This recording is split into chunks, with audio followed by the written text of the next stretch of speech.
cette nouvelle qui est annoncée dans la première phrase de l'évangile d'aujourd'hui, elle est tellement bonne, elle est tellement incroyable qu'elle dépasse toutes nos nouvelles qui nous ont déjà rempli notre cœur dans notre vie. Amen ou pas amen? Amen.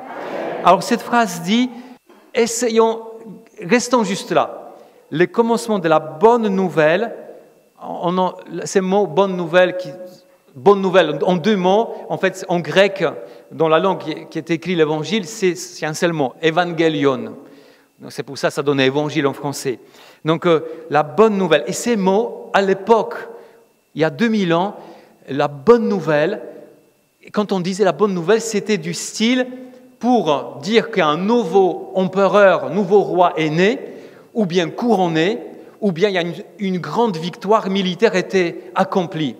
Saint Marc nous écrit le commencement de la bonne nouvelle de Jésus-Christ, le Fils de Dieu.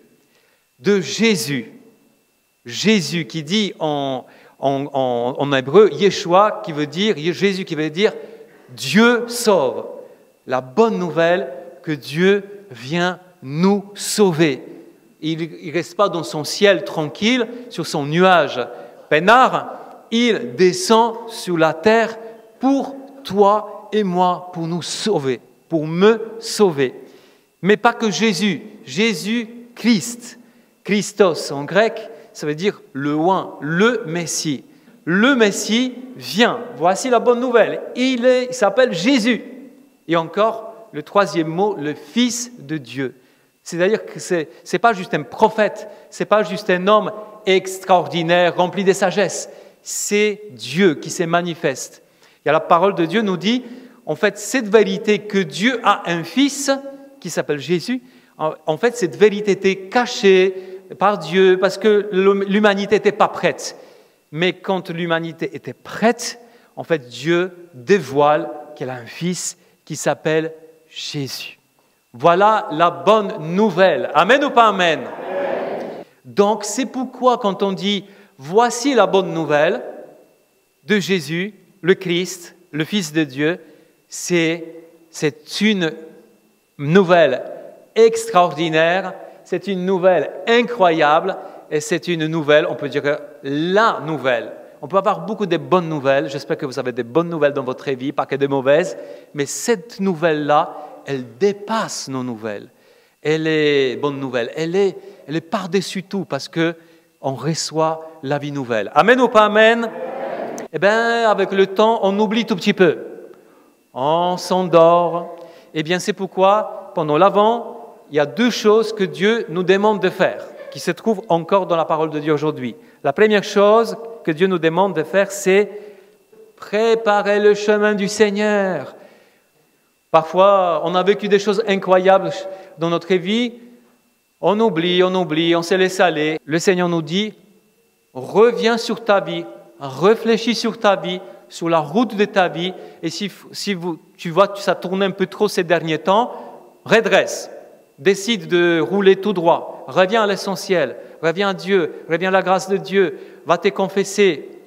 Ah oui, ça existe encore la confession. C'est une des façons de se purifier, de préparer le chemin de notre vie pour recevoir Jésus. Ça peut être aussi de retourner à la prière. Tiens, ça fait longtemps que je n'ai pas prié personnellement. Tiens, ça fait longtemps que même mes prières, j'ai prié tous les jours. Oui, mais finalement, je me rends compte que je rabâche un peu les prières. Eh bien, si tu rabâches les prières, recentre-toi, descends dans ton cœur, que ta prière reprenne vie. Toutes ces façons de retourner vers le Seigneur. Pourquoi? Pour préparer le cœur, tout simplement. La prière et la charité. La prière personnelle, j'essaie de renouveler mon amour pour Jésus, je lui ouvre le cœur pour qu'il entre avec tout ce qu'il a de merveilleux, la bonne nouvelle dans mon cœur, mais aussi j'essaie d'aider ceux qui souffrent.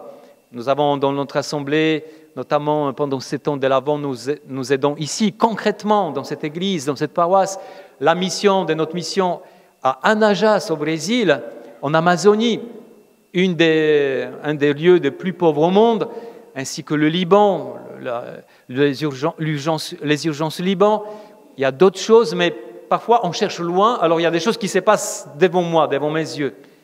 Pourquoi chercher loin? Où je pourrais aider? Alors j'ai reçu 3000 invitations de 3000 associations qui aident les gens. Oui, c'est très bien. On est tous libres d'aider là où on veut. Mais parfois, il y a des choses qui se passent devant nous et on cherche loin des choses. Bon, pourquoi se casser la tête? Parfois, le Seigneur, par sa providence, nous rappelle ceci ou cela. Donc, je peux aider concrètement la charité, partager ce que j'ai. Peut-être parfois, je n'ai pas grand-chose, mais je me dis...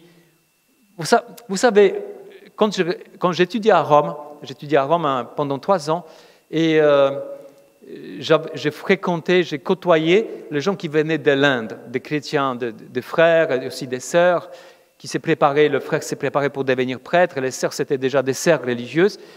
Et on parlait ensemble là-bas, et je fais connaissance de ces gens-là, les Indiens, donc les Indiens catholiques. Et parce qu'ils m'ont parlé de leur vie un peu quotidienne chez eux. Par exemple, une sœur, je me rappelle jusqu'à aujourd'hui, me disait « Ouais, c'est Noël bientôt.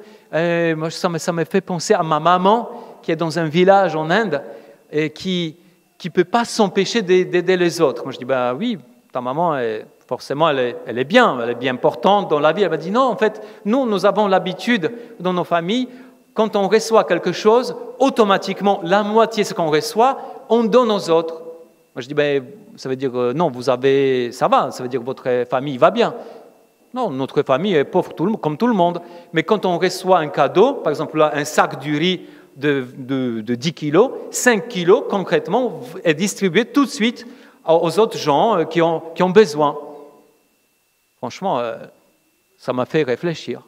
En fait, ils sont tellement dans la charité qu'ils ne se posent même pas des questions. À qui? Est-ce que j'ai assez pour 1 mois, 2 mois, devant moi? Est-ce que j'ai... Non, c'est automatique. Je reçois, je partage à moitié. C'est très, très fort. Je me suis dit, à l'époque, je me suis dit, est-ce que tu es comme ça? Est-ce que le Seigneur aime cette façon de faire? Il aime beaucoup. Bon, bref, c'est juste un exemple. Vous voyez, c'est la prière et la charité. La première chose, c'est-à-dire la préparation. Et la deuxième chose, on nous dit dans la première lecture, dans le désert, préparez le chemin du Seigneur, mais on nous dit aussi, lève ta voix et annonce avec force. Si Jésus, à Noël, et pas que à Noël, pour vous, ici, est une bonne nouvelle, si Jésus, qui va naître dans la grotte de Bethléem, est une nouvelle extraordinaire, tu ne peux pas te taire. Donc c'est ça, le Seigneur nous invite à être des personnes intelligentes, bien sûr, intelligentes, attention, mais avec notre intelligence, de proclamer cette bonne nouvelle sur les réseaux sociaux, dans notre famille, mais d'une manière pas agressive, mais une manière très belle, que nous puissions nous tous réjouir de cette venue de Jésus. Donc, que le Seigneur nous donne, par la puissance, par la grâce du Saint-Esprit, parce que l'Évangile se termine comme ça.